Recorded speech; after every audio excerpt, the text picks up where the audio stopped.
Hello board game brothers and sisters, I'm Adam Singer and welcome to the first ever episode where I'll be going over the entire past year, letting you know of all the campaigns that I backed as well as a few that I wish I backed, and I'll also let you know of a few that I was really close to backing but backed out for whatever reasons. Before we get started, I just want you to know that I'm not the type of person that backs any game that I'm mildly interested in or any game that gets a lot of hype in the community. It's very uncharacteristic for a content creator, but who knows, maybe I'll make up for it in 2022.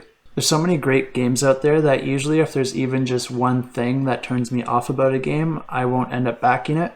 But on a positive note, because I scrutinize these games so much, the ones that actually do make it through my filter are the ones that I have a lot of confidence in and ones that I think I'll like a lot, or that might even replace some games on my shelf currently. Some of them still didn't quite make it to that level, but I backed them anyway, sometimes because I just felt like it and I do what I want, or because I feel like I could resell them for close to what I actually paid, so it's not a huge loss and I'm willing to take that risk. And I'll leave links to all these campaigns in the description below if you want to check them out. A lot of them you can still late pledge, and I'm not going to be going through these in any particular order. I'm just sort of going through them in the way that I found them in my history. I'll go over the ones that I actually did back first, and then I'll follow that up with the ones that I decided to pull out of, and I'll let you know the reasons for all that as we go through each of these campaigns.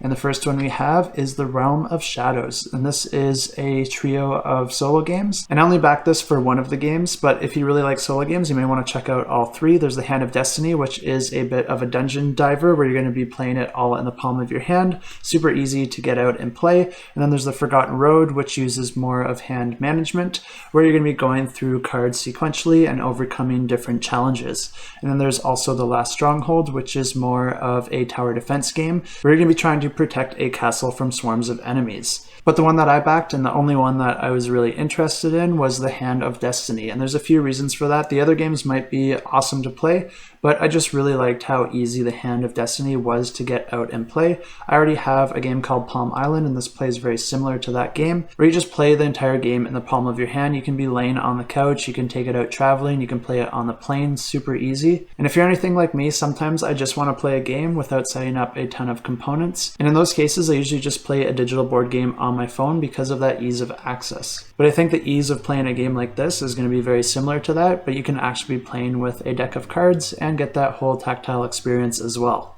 I love Palm Island and I've played it quite a bit because it's so easy to play and because it is a lot of fun. And I think this game's going to be checking off all those same boxes. So this is going to be bringing some variety to my collection and offering more options for me to play when I just want to play something quick or when I'm out on the go. And for just $12, that was a no-brainer for me.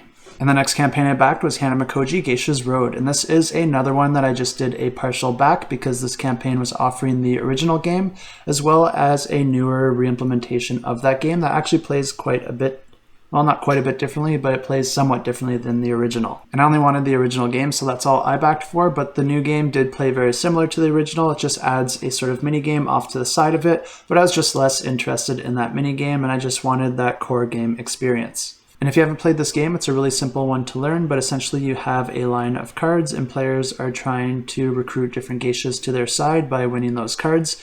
And you're going to be using 3 different action tiles to play your different actions. That usually involves some sort of I split, you choose mechanism, but it puts each player into some interesting decision points where they have to decide which trade-offs they want to make. And I would have been perfectly fine just buying this game in retail, but the reason I'm not doing that is because I just couldn't find it anywhere. At least here in Canada, this game is very difficult to find.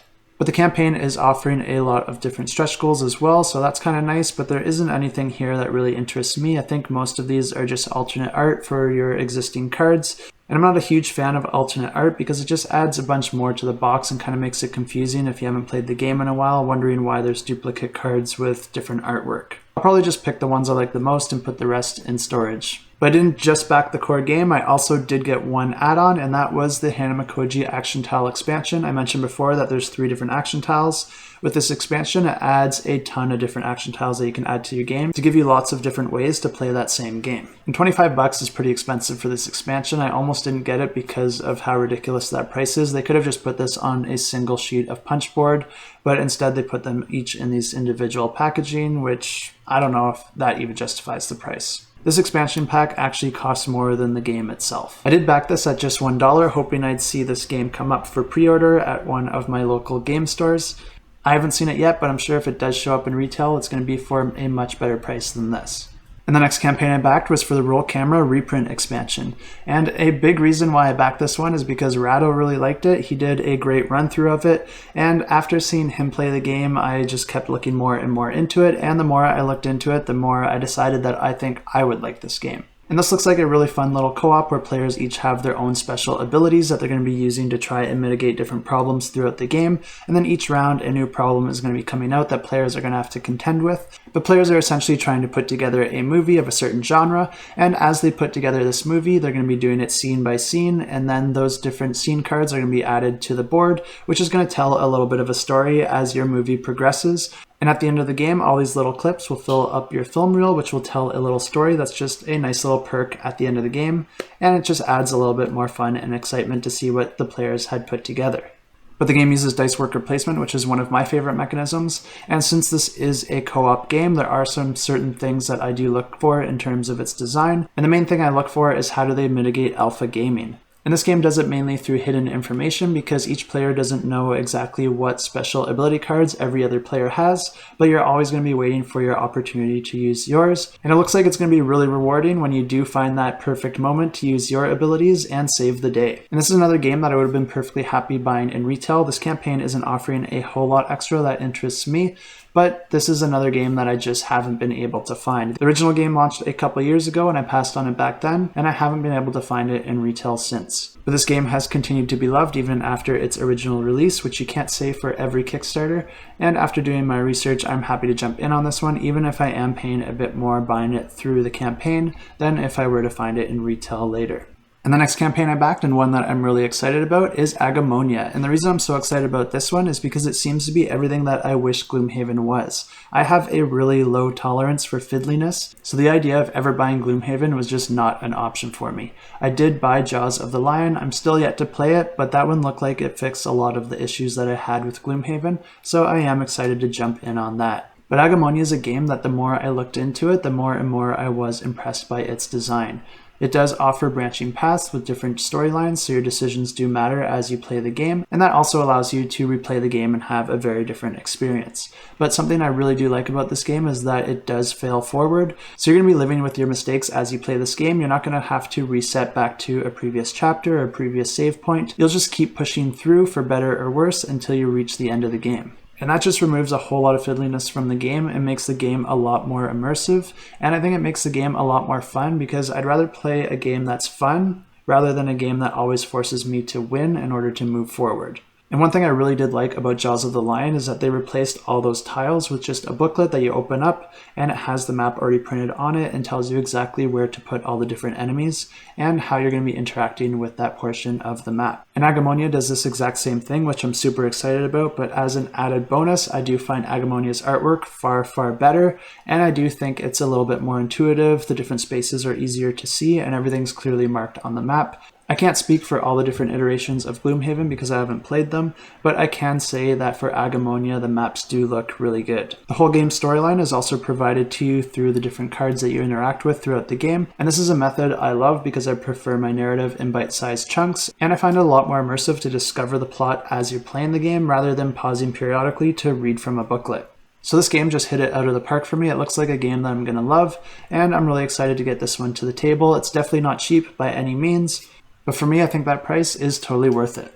And the next campaign I backed was Green Hell, the board game. And this one was a little bit of a mistake on my part. I did back for it to get that early bird pledge, but then I kind of forgot I had my pledge in. I do really like survival-based games, so I am interested in this game. I didn't just back it because I wanted free early bird content. So I don't feel too terrible about pulling my pledge out, but I didn't really do the research that I normally do before I actually back a game. This game is based on the IP of the video game with the same name, and you're going to be playing through different days and nights trying to survive the jungle as it tries to eat you up in various ways.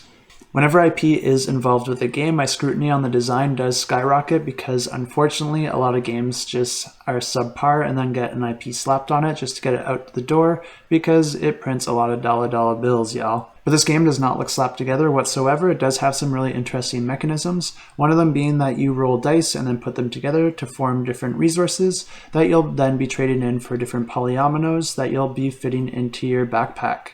And that's about where my research in this one ended, so I'm not completely sold on it, but it does have some really interesting mechanisms, and I like what I see so far. And when it comes in, if I happen not to like the game, I'm sure I can sell it for close to what I paid.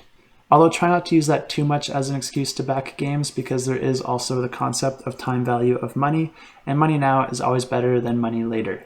And speaking of spending a lot of money, the next campaign I backed was the Tanares RPG. And this one kind of broke my rule here because I feel like I did overspend on this campaign.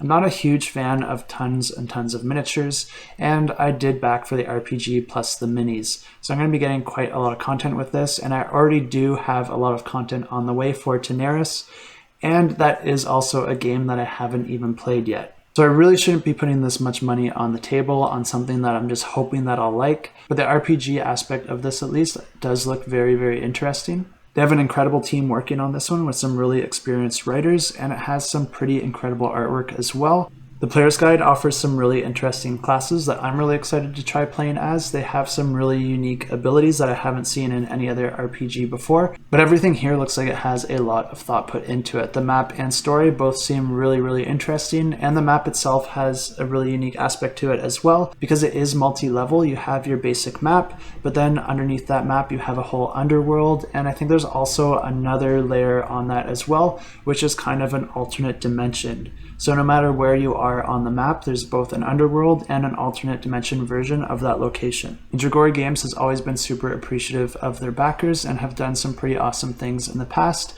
And although I do find this campaign to be a bit on the expensive side, I don't know everything that goes into this and hiring those writers and artists. And I'm not an expert on RPGs and what costs do and don't make sense, but their campaigns in the past were quite reasonable for the content that you were getting. And regardless of all that, this is still a campaign that I went way over my budget on, which I should really try avoiding. But I don't need to justify all my purchases, and believe it or not, I'm not always rational. And the next campaign I backed was a bit of a sleeper hit for me because I did see this one coming, but I was almost certain that I was not going to back this campaign. But once I started doing my research and looking more and more into it, there is just so much to love about this game. And if you really want to get a good idea of how this game plays, definitely check out One Stop Co-op Shop because they do a really excellent run through of this game. And it's a lot of fun just to watch them play it. As a publisher, you really want to wrap up your games as quickly as possible and round off those rough corners enough so that you can get the game out the door without sinking too much of a cost into it, so that you're getting a lot more profit with the end product. This may not end up with the best game overall, but you do get to that 80-90%, where that last 10% could be improved maybe with expansions or rule clarifications in the future, or with a completely new spin-off game where you iterate on what you've already created. But basically what I'm saying is if you want to be profitable, you don't want to spend too much time on a game trying to perfect it. You just want to get it good enough so that people will enjoy it and you can move on to the next thing. And this is not what this designer and publisher did. This game has been in development for years, and it's definitely a passion project where the designer is trying to make it as perfect as possible. And of course it's not going to be perfect, nothing's ever perfect, and even if it is perfect for someone, it's not going to be perfect for everyone else. But this game has a ton of evidence out there of the game being playtested, and the designer even has a bit of a blog on BGG where they're explaining the different changes that they made along the way and the reason for those changes. And I was really impressed with the reasoning they provided for the different decisions that they've made, and I think that they made a lot of sense from a design standpoint. This game has all those same great aspects that I mentioned from Agemonia, where it does have failing forward and you read the narrative in bite-sized chunks as you play the game, but this game is much more RPG oriented. It does not dictate how you play the game. You can go in any direction you want right from the start. This game also innovates on the genre in a unique way that I think just looks incredible and like a lot of fun, and that's through the inclusion of role-playing points. And when I first heard about that, I thought it was going to be something I didn't like at all, but as I learned how they work, it actually seems like it adds quite a lot of fun to the game. Basically, the way that it works is that you can interact with different NPCs throughout the game, and whenever you do, someone else at the table is going to be representing that NPC, but the way that it's done is really elegant and simple. All that player has to do is pick up the associated card for that NPC, and it's going to have a list of questions and responses, and the active player can ask different questions that they think the NPC will have an answer to based on the context of the game and their current situation. If the player does ask the right questions and the NPC has a response for it, then that player is going to be earning RP points. I don't remember exactly what they're used for anymore, but it's an awesome idea and it looks like a lot of fun, and I'm excited to try it out for myself. And something about me is that I do like weird, silly dice, and when I saw these round dice, I thought there was probably a few design flaws with it, as you might guess, but they actually had it all well thought out. Each one of these has a weighted ball bearing in it and a few different cavities that when you roll the dice, that ball bearing is going to fall into one of those cavities, and that's going to stop the die rolling at a spot where you're going to have a clear idea of which number you actually rolled. They also come in a bunch of different colors and options, and I got the green elven flowers because I thought that looked the coolest, and I ended up backing for a full D&D set. And the next campaign I backed was for the 2022 Board Game Mosaic calendar, and you might have seen these before because I include one of these mosaics at the end of each of my weekly videos. These are all created by Katja Howitson, who's actually a friend of mine. She's just a fellow board gamer like you or me, but she's a really nice person and a really great friend as well, so I'm happy to support her. But I didn't back just to support her. There was some selfishness there because I really do like the artwork that she creates, and I think it'll be a fun addition to my gaming space. And if you want her artwork on something a little bit more permanent than a calendar, she was also offering a few different add-ons, and I thought that these mugs look like they hold a lot of coffee, so I ended up getting one of these for myself as well. I like the simplicity and the silliness of a meeple being made out of a bunch of other meeples, so that's the one that I added to my pledge. Next we have the Isle of Cats, Don't Forget the Kittens, and this is one that was a no-brainer for me because I already have Isle of Cats and it's probably my favorite polyomino game. I'm not completely sold on the different expansions here. This campaign offers a bunch of different modules that you can mix into the game however you see fit, but I feel like the core game is already pretty complete and offers quite a lot, and I don't really want to add more fiddliness to something that I already have a lot of fun with. But I am really interested in the different boards and any content that I can just mix in with the core game to add more variety and some new and fresh ideas. This campaign is also offering a big box solution to store all this content in, which honestly does sound a little silly to me because the original box is already quite a big box. But I guess for a game about cats, you can't really have too many boxes. And the next campaign I backed was for Maximum Apocalypse Wasted Wilds, and this is a game that was already previously released, so there's already a ton of content out there to help make my decision, and it does look like a game that I would think is a lot of fun. This is probably one that I should have done a bit more research on, but I'm a bit of a sucker for survival games, so that theme pulled me in right away, and a few of my friends said that they really love this game, so I'm kind of trusting their opinion on this, and our friendship depends on how much I like this game. Something else that I really like about this game is that it doesn't take itself too seriously. There's a lot of different post-apocalyptic threats that you're going to have to deal with, and this game is going to offer a ton of different content, making every game that you play a little bit different from the last, and you can play this in individual scenarios, or you can play it as a full campaign. The campaign did offer a lot of Kickstarter exclusive content as well, which is always nice to see because it gives you a little bit of insurance in case you don't like the game, because you can probably sell it for roughly what you paid. And next we have Hidden Leaders. Not all the games I back are massive and expensive. This is actually a really small and very affordable game. And the reason I back this is because I like to have games that I can just play really quickly with new people and that we can learn really quick and that look like a lot of fun. And this game checks all those boxes. This is a game that kind of fools you into playing a deduction game. It's not a deduction game in the sense of Werewolf or some sort of social deduction game where you're trying to figure out what the other players are. Instead, each player is going to have two different goals that they're trying to achieve throughout the game, and all you need to do is try to achieve one of those goals to win. So you might change your goal halfway throughout the game as you roll with the punches as you try to achieve your endgame objective. But basically, players are going to be playing different cards, trying to push and pull these different markers across the board and try to get them in certain spots in order for them to achieve their endgame condition. The deduction aspect comes into play because you don't know exactly what the other players are trying to achieve, but based on the information that you gather throughout the game, you can kind of get a good idea.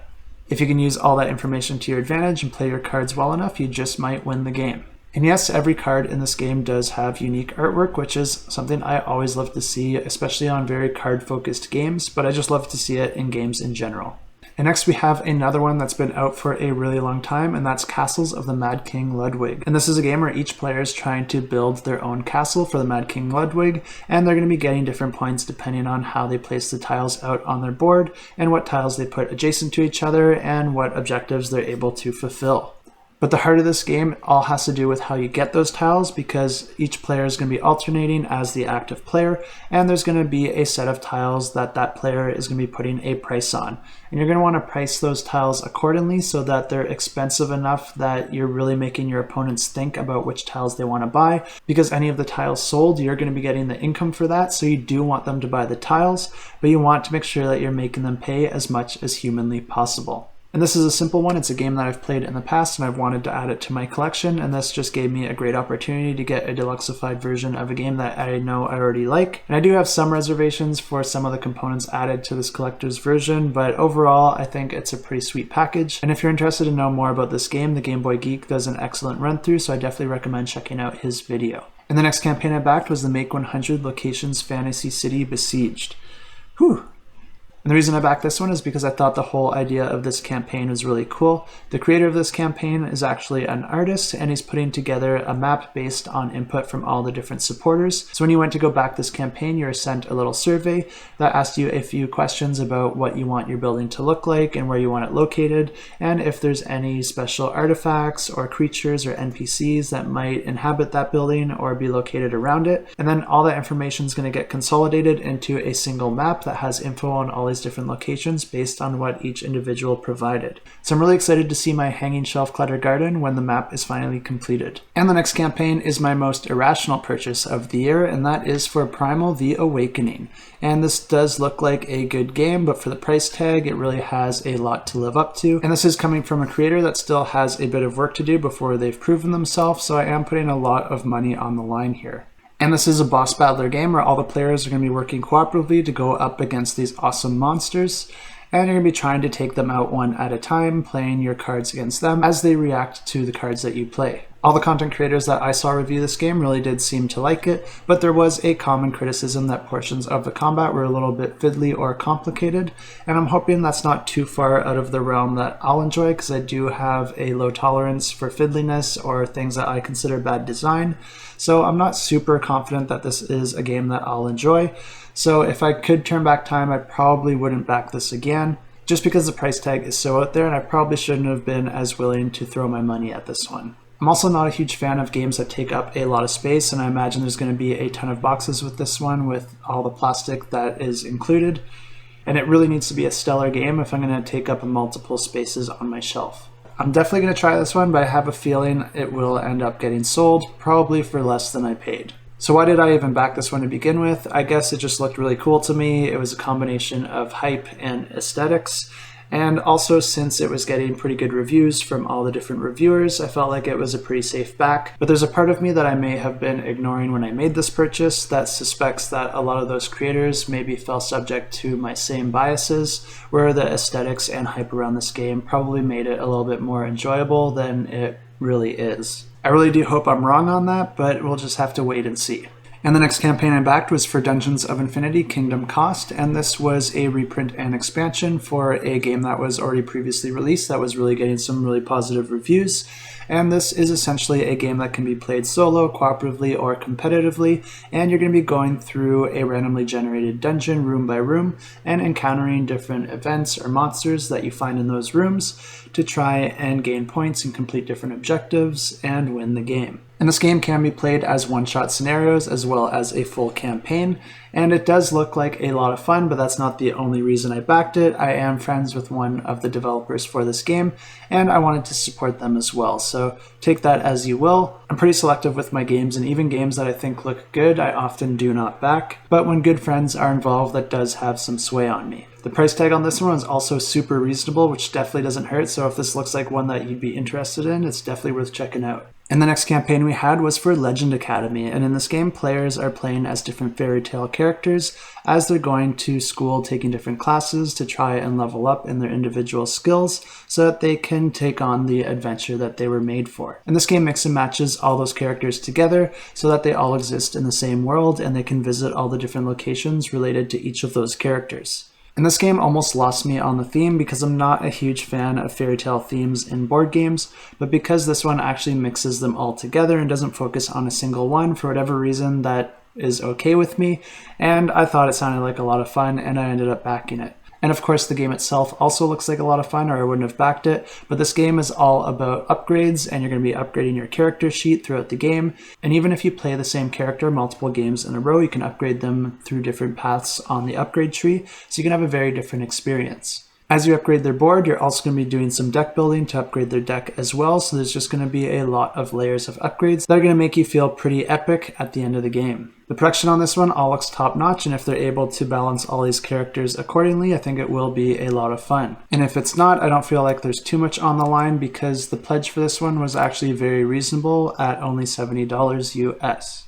So with all that considered, that's a pretty awesome price for a game that seems like it could make its way into my collection permanently. And a few of these games may not have launched exactly in 2021, but they're close enough that I decided to include them. I can't remember if this was one of them, but I suspect it was. But the next campaign was for Set a Watch, and this is a game that I've already received. And it's a really awesome game that you can play with up to 4 players, where you're trying to protect your camp as you navigate through different locations and go up against hordes of enemies. There's always one character that stays behind to tend to the camp as the others fight off the hordes of enemies, and players will be using different upgrades that they gather throughout the game, and each character has wildly different powers as well as completely different dice that they'll be rolling in order to help combat against the enemies.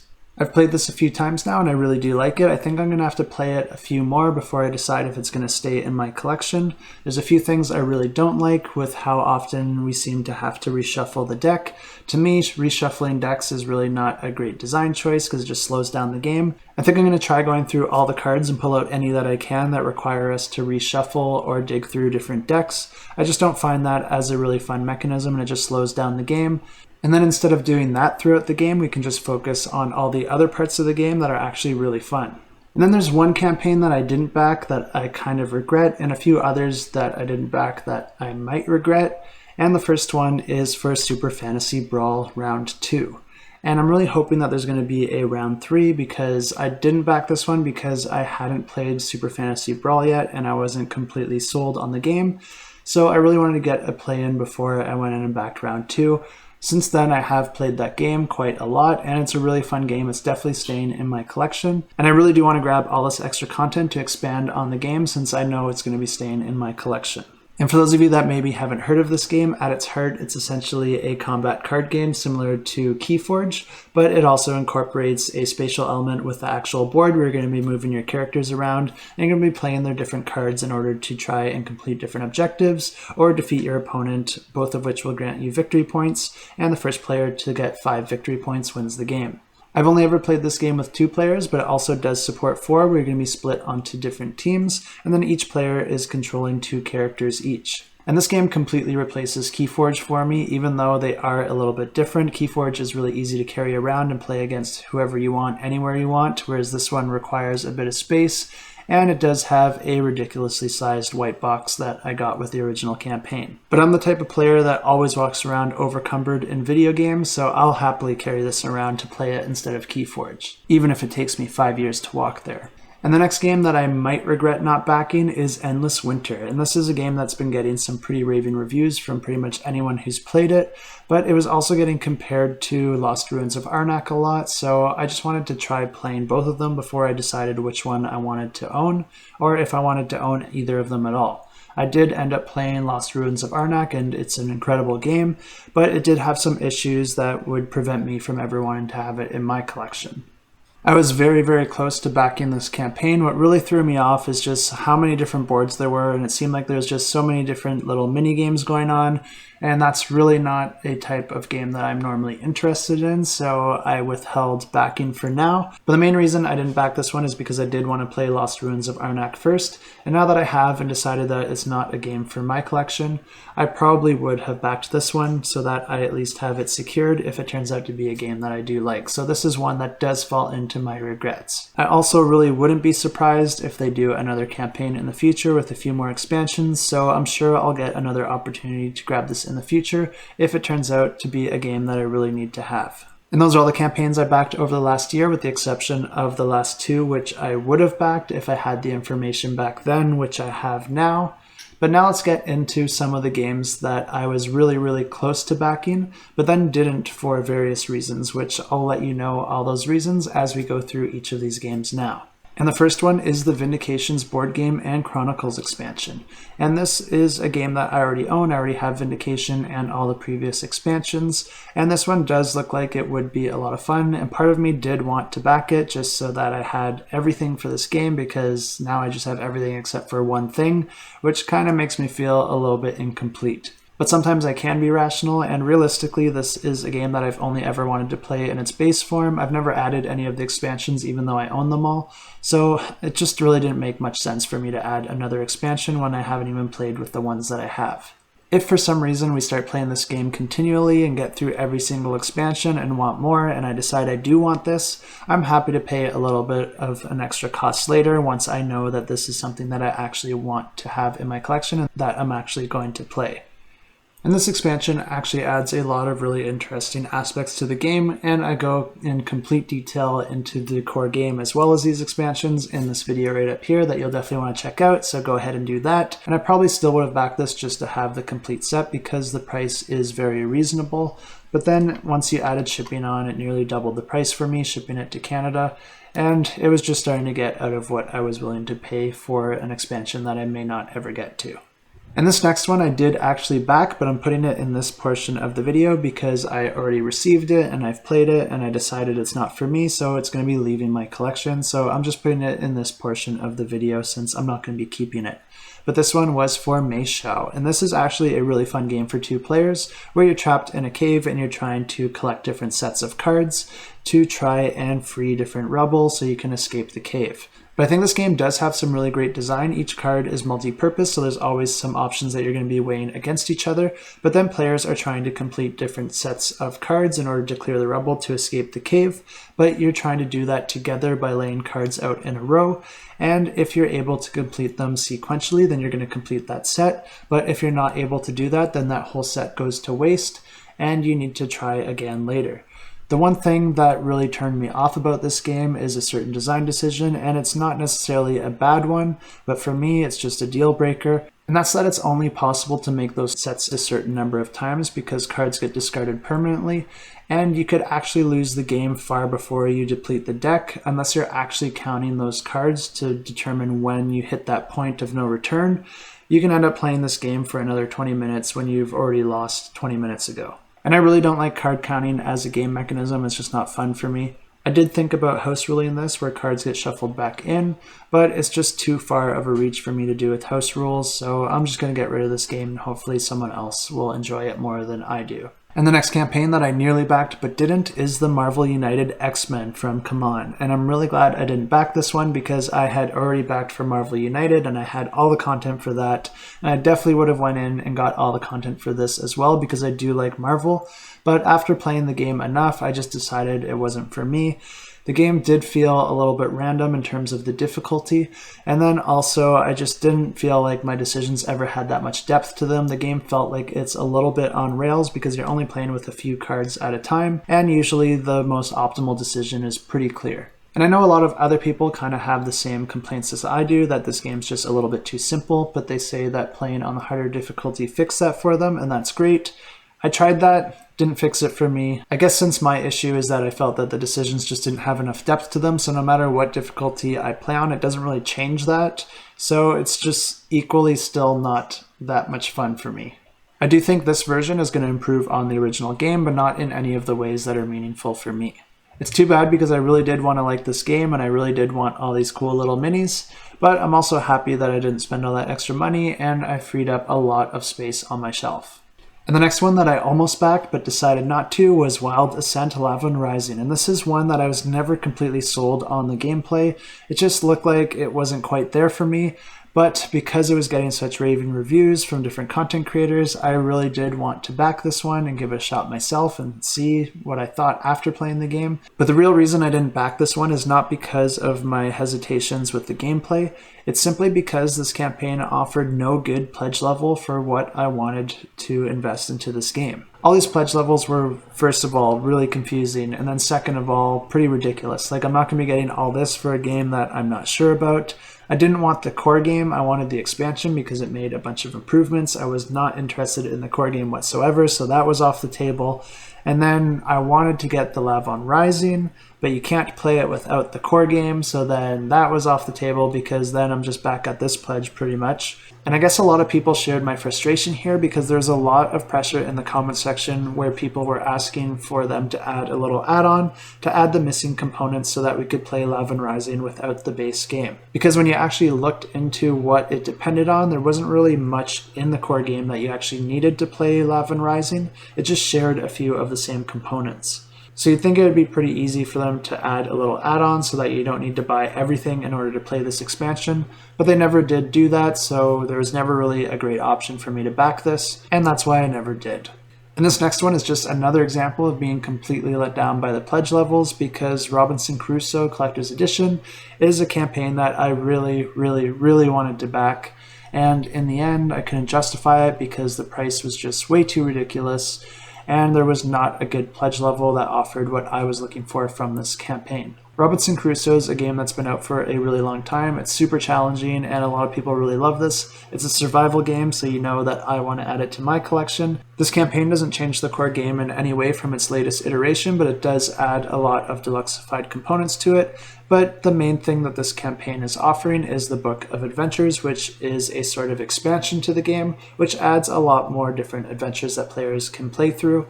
But the campaign also adds a bunch of Kickstarter exclusive material as well, including both gameplay and non-gameplay additions. And really there's quite a lot to be excited about with this campaign, so what is it about the pledge levels that I despise so much?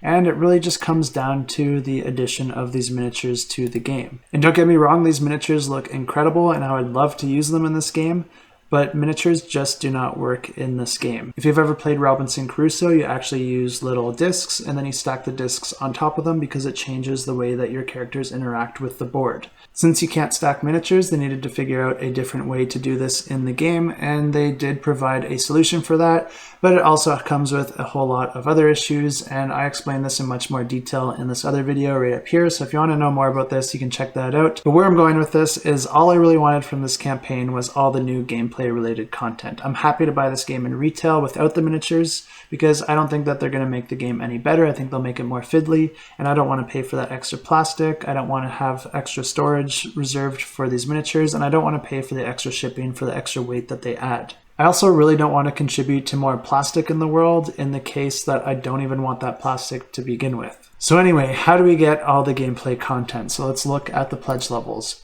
Basically, all I want to do is get the Book of Adventures and all the stretch goals, and then I'm happy. So I can go ahead and back for the Book of Adventures pledge, and that'll get me the Book of Adventures, which is what I want, along with the stretch goals, but only for the Book of Adventures. Which is really great, except for it leaves out a bunch of the other gameplay related content, such as these weather and event tiles, a couple mini expansions, as well as the companion cards for these different companions. So what do I need to do in order to get that additional gameplay content? Well, you have to get the upgrade pack, and the only upgrade pack that is an option is to also get all those miniatures. I was really not happy about a lot of the decisions made around this, but I know a lot of people are really excited about these miniatures, and the publishers can decide to run a campaign however they like, and unfortunately for me, it just didn't work with what I was looking for. It's really too bad they didn't offer a no miniatures version of the game because it makes the game more accessible for those of us that maybe don't want to have those miniatures or just don't want to pay extra for all the extra clunky content. And I am a little bit worried that a lot of people are going to be disappointed when they receive this game and realize how much fiddliness these miniatures actually add to it. I really do hope they figured out a better way to integrate the miniatures into the game, or maybe that it's not as bad as I expect it will be, but unfortunately we're not going to know until people start receiving their game in the mail because no copies were sent out to reviewers, so we've never actually seen those miniatures used in action. And another game that I was really close to backing but decided not to in the end was Too Many Bones Unbreakable. And I really did want to back this game, and I really did want to like it as well. I still don't know for sure if I like it or not because I haven't played this one, but I know it's a game that a lot of people really love, and I do like dice rolling and I do like upgrades, and this combines it in a way that looks really interesting. But what really sold me on not backing this is pretty much every review that I ever saw on it, because every reviewer, even when they liked the game, would mention that there was a lot of fiddliness to it and a lot of rules to learn and a lot of back and forth from the rulebook, even when you've played it multiple times. And it seemed like a lot of the characters really fell flat in terms of how fun they were to play, and each of the characters also come with their own set of rules that really just adds more overhead to the already immense amount of overhead that this game has. I'm sure there's a ton of you out there who completely disagree with everything I'm saying, and you could be 100% true. Like I said, I have not played this game. I'm just going off other reviews that I've seen. But based on those reviews and my low tolerance to fiddliness and my low tolerance to high overhead games, I did not back this. Also because these pledges are crazy priced. This game is expensive and takes up a lot of space. Two other things that I have a really low tolerance for most of the time. And the next one that I almost backed but decided not to is a little bit more positive than these past few that I mentioned, and that is for OROS. And this was just a really tough decision. This game looks like a lot of fun. It got a lot of really great reviews. I think it even won a bunch of design awards, so it just really checked off all those boxes. And I think the price was even pretty reasonable as well.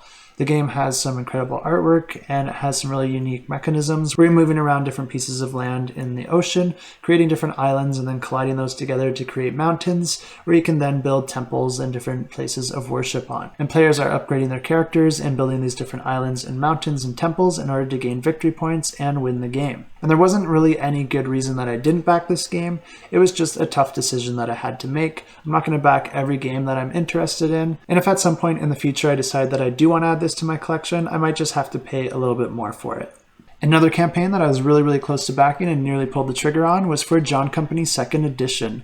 But I wasn't actually backing this campaign for John Company. I actually just wanted Pax Pamir because that's a game that I've been on the lookout for quite a long time. And I've just heard raving reviews about it, and it just sounded like a really fun game that I would like to add to my collection. But now that I actually had the opportunity to get the game, I started doing a lot more research into it, and the more research I did, the less and less interested I was, at least for my tastes. I'm sure the game is awesome, and I still really do want to try it, but I wasn't quite interested in it enough to throw some money at it. And this might be a bit of a controversial opinion, but historically I've never really been a huge fan of Cole Wehrle's games. They always seem a little bit more convoluted than I would like. I prefer my games to be a little bit more elegant and streamlined, where I find that his always have a lot of referring back to the rulebook and a lot of specific rules to track. And the next one that I almost backed was Chai Tea for Two. This game actually looked like a lot of fun, and it was actually a pretty reasonably priced game as well. I'm always on the lookout for good two-player games because that's usually a player count that I can always fulfill at pretty much any day of the week. So I was really excited after looking into this one, reading the rules, and deciding that I thought it looked like a lot of fun.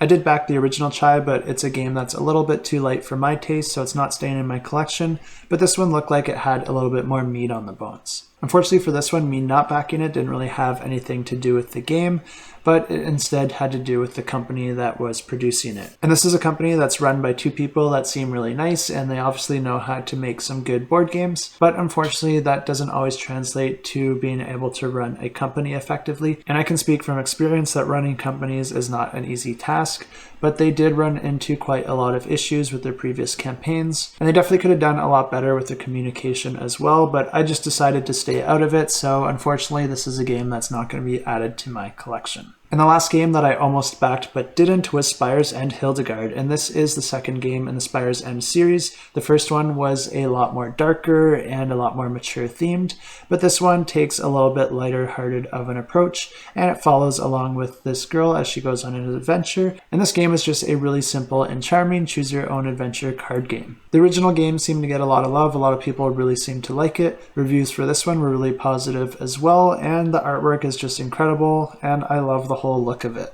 And all that is really tempting, and the game does look fun, but it really didn't seem like a game that would be pulling me back again and again. I feel like I'd probably play this once or twice and feel like I've gotten everything that I can out of it, and then end up selling it or giving it away as a gift. And that's not a problem at all. I'm totally fine with buying games that I'm not planning to keep forever, as long as they give me an experience I'm interested in, but then it just comes down to what is that experience going to cost. For a little card game, $40 US plus shipping is just a little bit out of my price range for a game that I feel like I might just play a couple of times.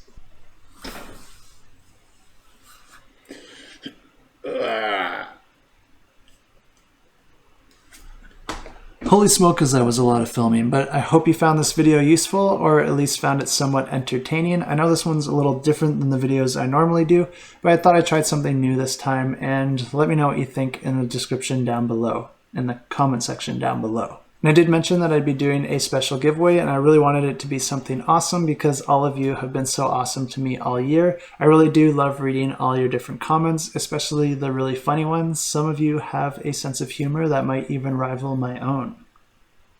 It's been a lot of fun watching the channel grow as well as the Discord, and I think I am getting a little bit better at this with time, and I hope to get a little bit more efficient in the future so that I can start doing even more videos within a single week. But for now, I just want to say thank you, and what better way to do that than pulling one of your names randomly from a metaphorical hat.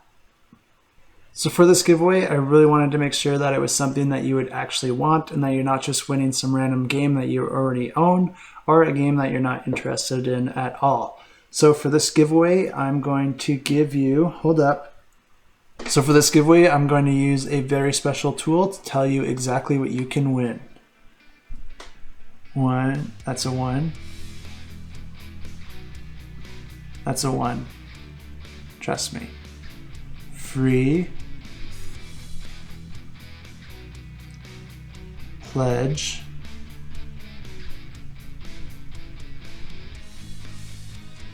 Of your choosing.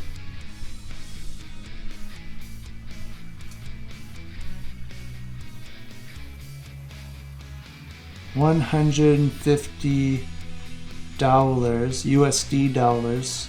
USD dollars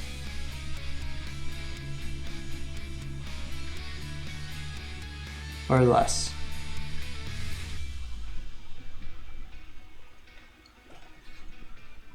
I don't know why I had to draw it out like this, but it was the only way.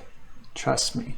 And to enter this giveaway, just leave a comment down below with whatever you want. Maybe you can let us know what your New Year's resolution is, maybe what your best Christmas gift was, or maybe try to guess how much chocolate you ate in the past month. For this giveaway, I'm going to be doing it a little bit different. Normally I give bonus entries for my Patreon subscribers, but I'm not going to do that for this giveaway. Instead, everyone here has an equal chance to win. But as an added bonus, I'm going to give a second one of these prizes exclusively on the Patreon as well. So it'll be a win-win scenario no matter who you are.